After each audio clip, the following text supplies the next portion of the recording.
Hello guys, എൻ്റെ പേരച്ചു. Channel ആദ്യമായിട്ട് കാണുന്നവർ സബ്സ്ക്രൈബ് ചെയ്യണം, ലൈക്ക് ചെയ്യണം, കമൻറ്റ് ചെയ്യണം കേട്ടോ. അപ്പം ഞാൻ ഇടയ്ക്കുണ്ട് ബിഗ് ബോസിൻ്റെ റിവ്യൂടെല്ലാം നിർത്തിയത്. എനിക്ക് സീസൺ വളരെ വളരെ ബോറായിട്ട് തോന്നിയായിരുന്നു. അപ്പം ഞാൻ അത് കാരണം അതിൻ്റെ റിവ്യൂടെല്ലാം ഞാൻ നിർത്തിയായിരുന്നു. ആദ്യമൊക്കെ നമുക്ക് ഇപ്പം ശരിയാകും എന്ന് കണ്ടുകൊണ്ടിരുന്നിട്ട് പിന്നെ എനിക്ക് ആറ് ബോറായിട്ട് ഞാൻ നിർത്തി. ഇപ്പം ഞാൻ എപ്പിസോഡ്സും ലൈവൊക്കെ ഇടയ്ക്കിടയ്ക്ക് ഇരുന്ന് കാണുന്നുണ്ട്. അപ്പൊ ഇപ്പൊ റീ എൻട്രീസ് നടന്നല്ലോ. അപ്പൊ എനിക്ക് കുറെ കാര്യം സംസാരിക്കണമെന്ന് ആദ്യം ഞാൻ ഓർത്ത് വേണ്ട, സംസാരിക്കണ്ടെന്ന് ഓർത്തു. ഇപ്പൊ എല്ലാവരും കൂടെ അനുമോളെ വളഞ്ഞിട്ട് ആക്രമിക്കുന്ന കണ്ടപ്പം എനിക്ക് അതിനെക്കുറിച്ച് സംസാരിക്കണമെന്ന് തോന്നി. അപ്പൊ അതുകൊണ്ടാട്ടോ ഞാൻ ഇപ്പോൾ വന്നേക്കുന്നത്. അപ്പം സബ്സ്ക്രൈബ് ചെയ്യുന്നതിന് മറക്കരുത്. ഈ റീ എൻട്രി നമ്മൾ ഇത്രയും ബിഗ് ബോസ് സീസൺ 7 വരെ നമ്മൾ കണ്ടിട്ടുണ്ട്. ഇത്ര റീ എൻട്രീസ് വന്നതിൽ ഇത്രയും കാണാൻ പോലും ഇവരെ നമുക്ക് ടി വിക്കകത്ത് കാണുമ്പോൾ അയ്യേന്ന് വരെ തോന്നിപ്പോകുന്നവരും മെനകെട്ട റീ എൻട്രീസ് വന്നേക്കുന്നത് ഈ സീസണിനകത്താണ്. അവർ എന്ത് കാണാനാണ് അങ്ങോട്ട് വന്നത്? അവർ തമ്മിൽ തല്ലാനാണ്. അവർക്ക് പുറത്തുനിന്ന് തമ്മിൽ തല്ലിയിട്ട് വന്ന പോലെ അവിടെ 90 ദിവസം കളിച്ച് അത്രയും ഫുഡ് പോലും ഇല്ലാണ്ട് അത്രയും അവരുടെ എല്ലാം കൊടുത്ത് നിൽക്കുന്ന അവരെ ഒന്ന് ചിയറപ്പ് ചെയ്യാൻ വന്നിട്ട് ഇവരതൊന്നുമല്ല ചെയ്യുന്നത്. ഇവർക്ക് തമ്മിൽ തല്ലി കൂടണം. ഇവർ കുറെ റീയൂണിയനും കാര്യങ്ങളും എങ്ങാണ്ടൊക്കെ ട്രിപ്പൊക്കെ വെച്ചിട്ടുണ്ടായിരുന്നു. അവർക്ക് അവിടെയൊക്കെ പോയി കൂടിയേ പോരായിരുന്നോ? അവിടെ പോയി തല്ലുകൂടാൻ മേലായിരുന്നു. അല്ലെങ്കിൽ ഇവരെ ഇറങ്ങിയിട്ട് തല്ലുകൂടാൻ മേലായിരുന്നോ? ശൈത്യൊക്കെ വന്നിട്ട് എന്തൊക്കെയാ ശൈത്യ, ബിൻസി. എനിക്ക് ഇവരെ നമ്മൾ ടി വിയുടെ സ്ക്രീനിൽ കാണുമ്പോൾ ഒരിതായി പോവോ? ഇവര് ടിവിയുടെ സ്ക്രീനിൽ കാണുമ്പോൾ എന്തൊക്കെയാ ഇവര് കാണിച്ചു കൊടുക്കുന്നത്? ഈ PR കൊടുക്കാത്ത ബിൻസി PR കൊടുത്തിട്ടുണ്ട്, ശൈത്യ PR കൊടുത്തിട്ടുണ്ട്. ഇവരെല്ലാം മാന്യന്മാർ. അക്ബർ PR കൊടുത്തിട്ട് അവിടെ PR കൊടുക്കാണ്ട് നിൽക്കുന്ന ഒരു മനുഷ്യന്മാരുമില്ല. സർവത്ര ആൾക്കാർ PR കൊടുത്തിട്ടുണ്ട്. എന്നിട്ട് അനുമോള് 16 ലക്ഷം കൊടുത്തേ. അനുമോള് 16 ലക്ഷം കൊടുത്തിരുന്ന കരഞ്ഞു മെഴുകുന്നല്ലാതെ അവനവന്റെ കഴിവുകേട് മറച്ചു വെക്കാനായിട്ട് മറ്റുള്ളവരുടെ തലയിൽ കൊണ്ടുപോകും. അതായത് അനുമോളുടെ തലയിൽ കൊണ്ടിടും. എല്ലാം ചെയ്ത അനുമോള് അനുമോൾ ആ വീട്ടിൽ സർവത്ര കാര്യങ്ങൾ. ഇവരെല്ലാം രാവിലെ എണ്ണിട്ട് ഞങ്ങൾ പുണ്യാത്മാവാണേ എന്ന് പറഞ്ഞിട്ട് അവിടെ നടക്കുമായിരുന്നു ചെയ്തുകൊണ്ടിരുന്നത്. എനിക്ക് ശരിക്കും ഇവരിങ്ങനെ വന്ന് ഇവര് 35-ാമത്തെ ദിവസം 36-ാമത്തെ ദിവസം 14-ാമത്തെ ദിവസം എവിക്റ്റ് ആയതിന്റെ ഇവരുടെ ആ ഒരു കുശുമ്പും കുന്നായ്മയും കൊനിഷ്ടവും ഒക്കെ നമുക്ക് വിചാരിക്കാം. ഈ ആദിലെ നൂറ് 90 ദിവസം അനുമോളുടെ കൂടെ നിന്നാൽ ആദിലെ നൂറ് ഇന്ന് മോർണിംഗ് ആക്ടിവിറ്റി കണ്ടപ്പം ഞാൻ ഓർത്തിത് ഇങ്ങനെ ലാലേട്ടന്റെ എപ്പിസോഡിൽ വരെ വന്ന് നിന്നുകൊണ്ട് ആദിലെ നൂറേൻ പറയുന്നത് ഞങ്ങൾ ബെസ്റ്റ് ഫ്രണ്ട്സ് ആണെന്ന് പറഞ്ഞുകൊണ്ട് ഈ കഴിഞ്ഞ എപ്പിസോഡ് വന്നത് മറ്റേ ഹാർട്ട് എടുത്ത 2 പേര് അനുമോക്ക് കൊടുത്ത അനുമോൾ അവർക്കും ഈ 90 ദിവസം എപ്പിസോഡിൽ നിന്നപ്പോൾ ഇവർക്ക് മനസ്സിലാക്കാൻ പറ്റിയില്ലേ? അനുമോൾ ഇവർക്ക് മനസ്സിലാക്കാൻ പറ്റില്ല. പിന്നെ എന്തിനാ ഇവര് ബെസ്റ്റ് ഫ്രണ്ട്സ്? എല്ലായിടത്തും ലാലേട്ടന് മുന്നിൽ സർവത്ര അടുത്ത് പോകുന്നിടത്ത് വരുന്നിടത്ത് നിൽക്കുന്നിടത്ത് ബാത്റൂമിൽ പോകുന്നിടത്ത് വരെ പോയി കിടന്നുകൊണ്ട് പറയുന്നുണ്ടായിരുന്നു ഞങ്ങള് ബെസ്റ്റ് ഫ്രണ്ട്സ് ആണ്. അപ്പൊ ഒന്നും ഇവർക്ക് മനസ്സിലായില്ല അനുമോള് പുറത്തുനിന്ന് കുത്തുന്നുണ്ട്, അല്ല അനുമോൾ ഇവരെ ഇട്ട് കൊടുക്കുന്നുണ്ടോന്നും ഇവർക്ക് മനസ്സിലായില്ലേ? ഈ ശൈത്യയും ബിൻസിയൊക്കെ ഈ പുറത്തുനിന്ന് പോയ കുശുമ്പ് പിടിച്ച ജയിക്കാൻ ഒരു കഴിവില്ലാണ്ട് ബിഗ് ബോസ് എടുത്ത സമയത്ത് എങ്ങനെ ബിഗ് ബോസ് കളിക്കണമെന്ന് പോലും അറിയാണ്ട് കുറെ നേരം കിടന്നുറങ്ങാൻ മിണ്ടാതെ ഈ മരക്കുറ്റി വിഴുങ്ങ പോലെ അവിടെ ഇരിക്കുക എന്നൊക്കെ ചെയ്തിട്ട് പുറത്തു പോയി സീസൺ മൊത്തം കണ്ടിട്ട് വലിയ ആള് കളിക്കാനായിട്ട് കയറി വന്ന ഈ ആൾക്കാർ പറഞ്ഞപ്പോഴാണോ അനുമോൾ ഇങ്ങനെയാന്നൊക്കെ മനസ്സിലായത്? അത്രയ്ക്ക് കഴിവുള്ള അതിലേക്ക് നൂറയ്ക്കും. നിങ്ങൾക്ക് അത്രയ്ക്ക് അനുമോൾ കുത്തുന്നു തോന്നി പിന്നെ എന്തിനാ അനുമോളോട് മിണ്ടാൻ പോയത്? അനുമോള് നിർബന്ധിച്ചോ മിണ്ടാൻ?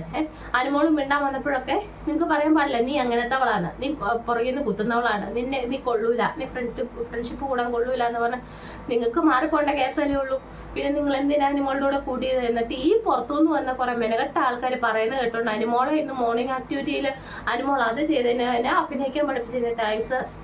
ശരിക്കും അനുമോള് നിങ്ങളോട് വേണം. ഇപ്പൊ ആദില പറഞ്ഞ കാര്യങ്ങള് അനുമോള് പറഞ്ഞിട്ട് ആദിലോട് താങ്ക്സ് പറയണം.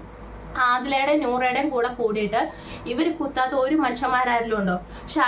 ഷാനവാസിന്റെ കൂടെ കൂടി എല്ലാ കാര്യങ്ങളും ഷാനവാസിനെ ഉപയോഗിച്ച് കഴിഞ്ഞിട്ട് ലാസ്റ്റ് ഷാനവാസിന്റെ അമ്മായി എന്ന് വിളിക്കും. ഷാനവാസിന്റെ കുറെ കുറ്റങ്ങൾ വന്ന് ഇവിടെ പറയും. ഷാനവാസ് അങ്ങനെ, അയാളിങ്ങനെ, ഇയാളിങ്ങനെയാന്നൊക്കെ വന്ന് എല്ലാവരോടും പറയും. എന്നിട്ട് ഷാനവാസ് കുറച്ച് ദിവസം മിണ്ടാന്ന് കഴിയുമ്പോൾ പിന്നെ പോയി മിണ്ടും. അനുമോളുടെ അത് തന്നെ. അനുമോളെ കുറിച്ച് കുറ്റം പറയുന്നോ അവരുടെ അടുത്ത് നിന്നിട്ട് അനുമോളെ കുറിച്ച് കുറ്റം പറയും. നിങ്ങൾക്ക് സ്വന്തമായിട്ട് നിങ്ങളെ ഒന്ന് വിലയിരുത്തിക്കൂടെ? നിങ്ങളല്ല ഇങ്ങനെയൊക്കെ 90 ദിവസം കൊണ്ട് നിങ്ങളല്ലേ അനുമോളെ ആരെന്ത് പറയുന്നോ അവരുടെ കൂടത്തിൽ നിന്ന് അനുമോളെ കുറ്റം പറഞ്ഞേക്കുന്നത് നിങ്ങൾ മാത്രമല്ലേ? അനുമോൾ എപ്പോഴേലും നിങ്ങളെ ഇട്ട് കൊടുത്തിട്ടുണ്ടോ? നിങ്ങൾ എപ്പോഴേലും ഇട്ട് കൊടുത്തിട്ടുണ്ട്? ഏതെങ്കിലും നോമിനേഷനില് ആരെങ്കിലും വരുന്ന നിങ്ങളെ കുറ്റം പറയുന്ന സമയത്ത് അല്ലെ നിങ്ങളെ ആക്രമിക്കുന്ന സമയത്ത് നിങ്ങളെ അനുമോൾ എപ്പോഴെങ്കിലും ഇട്ട് കൊടുത്തിട്ടുണ്ടോ?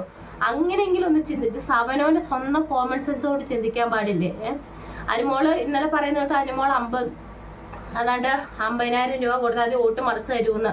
അപ്പൊ അനുമോക്ക് ആരോടും പറയാതെ അങ്ങനെ സംഭവം ഉണ്ടെങ്കിൽ തന്നെ ആരോടും പറയാതെ നിങ്ങളോട് പറയുന്നത് എന്തുകൊണ്ടാണ് നിങ്ങൾക്ക് ചിന്തിക്കാൻ പാടില്ലേ? നിങ്ങൾ അവിടെ നിർത്തണമെന്ന് അനുമോൾക്ക് ഭയങ്കര ആഗ്രഹമുണ്ട്, അതുകൊണ്ട് അനുമോൾ അങ്ങനെ പറയുന്നത്. അല്ലെ നൂറാനെ അവിടെ ആദിൽ ഔട്ടായി നൂറ് അവിടെ നിൽക്കണമെന്ന് അനുമോൾക്ക് ആഗ്രഹമുണ്ട്, അതുകൊണ്ട് അനുമോൾ പറഞ്ഞു തന്നെന്ന് നിങ്ങൾക്ക് ചിന്തിക്കാൻ പാടില്ലേ? അത്രയും ശരിക്കും ഇങ്ങനെ നിങ്ങൾ ഒരിക്കലും ബെസ്റ്റ് ഫ്രണ്ട്സിനൊന്നും കൂട്ടെ. നിങ്ങൾക്ക് ആരുടെയും കൂടെ ബെസ്റ്റ് ഫ്രണ്ട്സ് ആയിരിക്കാനുള്ള യോഗ്യതയില്ല. ഒന്നാമതായത് നമ്മൾ ബെസ്റ്റ് ഫ്രണ്ട്സ് ആകുമ്പോൾ പല കാര്യങ്ങളും, നമ്മുടെ പല കാര്യങ്ങളും രഹസ്യങ്ങളും, നമ്മൾ അവരെ കളിയാക്കുന്നതും അവരെ കുറിച്ച് കുറ്റം പറയുന്നതും എല്ലാം നമ്മളെ ഫ്രണ്ട്സിനോട് നമ്മൾ പറയും. ബെസ്റ്റ് ഫ്രണ്ട്സാന്നാ പറഞ്ഞുകൊണ്ട് നടക്കുന്നത് ഇവരോട് പറയും. എന്നിട്ട് ആരെങ്കിലും വന്ന് എന്തെങ്കിലും പറഞ്ഞു കഴിയുമ്പോൾ അവരെ പറഞ്ഞ കേസുകൾ മൊത്തം അങ്ങ് പറയുവാന്ന്. അത് എന്ത് ഫ്രണ്ട്സാ? ഇങ്ങനെ ഏതെങ്കിലും ലോകത്ത് ഏതെങ്കിലും ഫ്രണ്ട്സ് ഉണ്ടോ? ഞാൻ കണ്ടിട്ടില്ല. നമ്മുടെ ആരുടെ ഫ്രണ്ട്സോ നമ്മുടെ സർക്കിളുള്ള ആൾക്കാരുടെ ഫ്രണ്ട്സോ ഒന്നുമല്ല. നമ്മൾ ഒന്നിച്ചിരിക്കും, പല കാര്യങ്ങൾ വരും, പല കാര്യങ്ങൾ പറയാൻ കളിയാക്കും.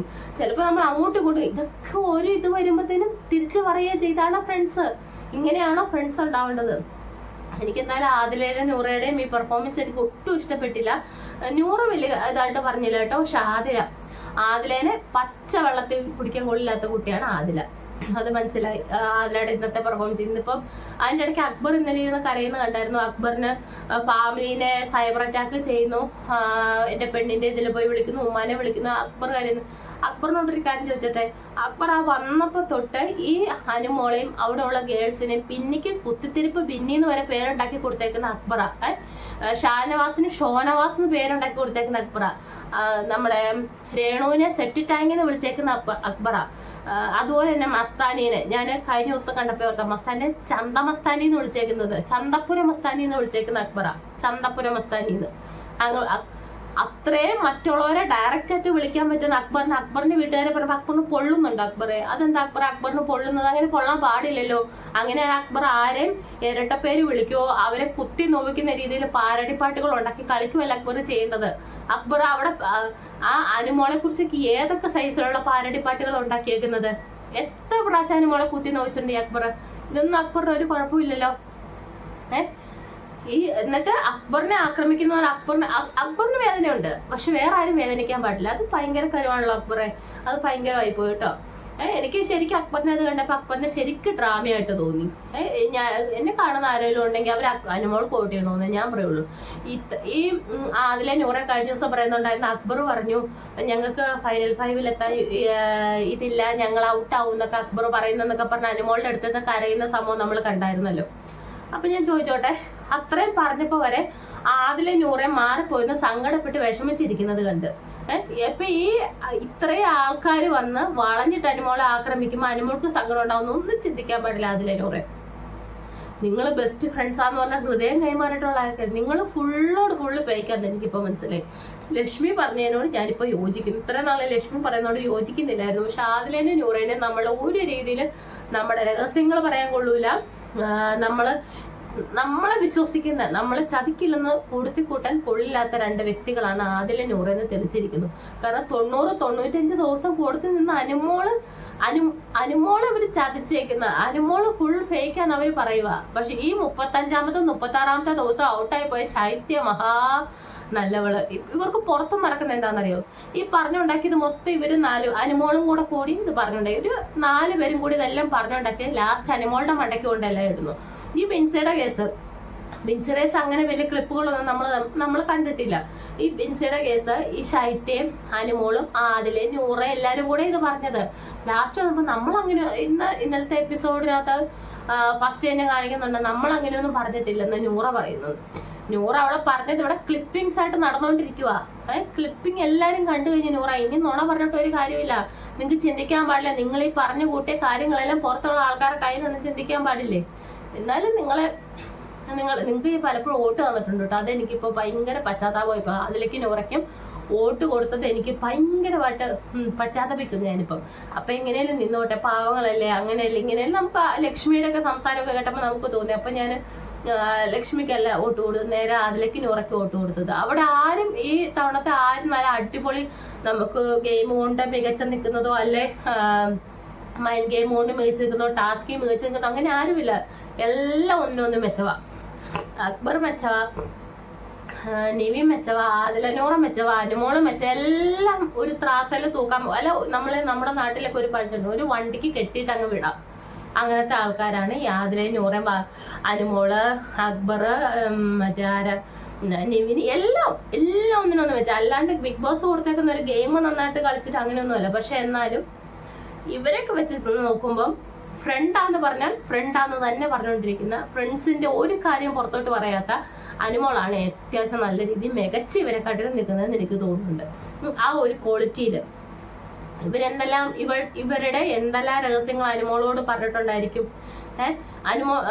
അനുമോൾ ആയിട്ടൊന്നും വിളിച്ചു പറഞ്ഞല്ലോ, അതെങ്കിലും ഇവർക്ക് ചിന്തിക്കാൻ പാടില്ലേ? നോണച്ചി എത്ര ആവശ്യമാണ് ഈ ആദില വിളിച്ചു പറയുന്നത്? നോണച്ചിന്ന് ആദില എന്തോരം നോണ പറഞ്ഞിട്ടുണ്ട്. ഇപ്പൊ ആരും വന്നപ്പോ മറ്റേ ഈ ആദില പറയുന്നത് കേട്ടു, ഞാൻ തെറ്റിദ്ധരിച്ചിട്ട് ആരിനെ മറ്റേ നൂറയുടെ പുക്കിൾ നോക്കി ഉമ്മ കൊടുത്തെന്നൊക്കെ പറഞ്ഞു. അതൊന്നും കുഴപ്പമില്ലേ? അനുമോള് ചെയ്യുന്ന എല്ലാം കുഴപ്പം. അനുമോളെ ശരിക്കും ഒരു വൃത്തികെട്ട ഇതാക്കി കപ്പടിപ്പിക്കരുത്. ബെസ്റ്റ് ഇതാട്ടോ. എന്നെ അറിയാവുന്ന ആൾക്കാരാണ് അനുമോൾ കൂട്ടു കൊടുക്കാനേ ഞാൻ പറയുള്ളൂ. പി ആർ വർക്കോ ഉണ്ടെന്നാലും അനുമോൾ നന്നായിട്ട് അതിന് പണിയെടുത്തിട്ടുണ്ട്, നല്ല രീതിയിൽ കണ്ടന്റ് കൊടുത്തിട്ടുണ്ട്. അത് ഫുൾ പോസിറ്റീവ് കണ്ടന്റാണെന്നും പറയുന്നില്ല, നെഗറ്റീവ് കണ്ടന്റ് കൊടുത്തിട്ടുണ്ട്. ഓലൊക്കെ വിഴുങ്ങിയോന്ന് അവിടെ ഇരുന്നിട്ടില്ല, നല്ല രീതിയിൽ കണ്ടന്റ് കൊടുത്തിട്ടില്ലേ? ബിഗ് ബോസിന്റെ ഒട്ടുമിക്ക എപ്പിസോഡ് അനുമോളെ സംബന്ധിച്ചായിരുന്നു. ഇപ്പൊ അവിടെ വന്നേക്കുന്ന ആൾക്കാർ സംസാരിക്കുന്ന അനുമോളെ കുറിച്ചാണ്. അപ്പൊ ഇത്രയൊക്കെ എനിക്ക് പറയുള്ളൂ. ഇത്ര ഇങ്ങനെ വളഞ്ഞിട്ട് ആക്രമിക്കുന്നതും ഈ ആദിലെ നൂറെ അനുമോളെ ഇത്ര ഇങ്ങനെ പറഞ്ഞൊന്നും എനിക്ക് ഇഷ്ടപ്പെട്ടില്ല കേട്ടോ. സത്യത്തെ ഇഷ്ടപ്പെട്ടു. നമ്മൾ ബെസ്റ്റ് ഫ്രണ്ടാന്ന് പറയണം. അവര് ഫ്രണ്ടായിരുന്നവർ പറഞ്ഞ കാര്യങ്ങളെടുത്ത് പുറത്തിട്ട് പറയുകയല്ലേ ചെയ്യേണ്ടത്. അപ്പൊ അത്ര സംഭവങ്ങൾ എനിക്ക് തോന്നി, അത് പറയാനായിട്ടാണ് ഞാൻ. അപ്പൊ ചാനൽ ആരെങ്കിലും കാണുവാണെങ്കിൽ സബ്സ്ക്രൈബ് ചെയ്യുക.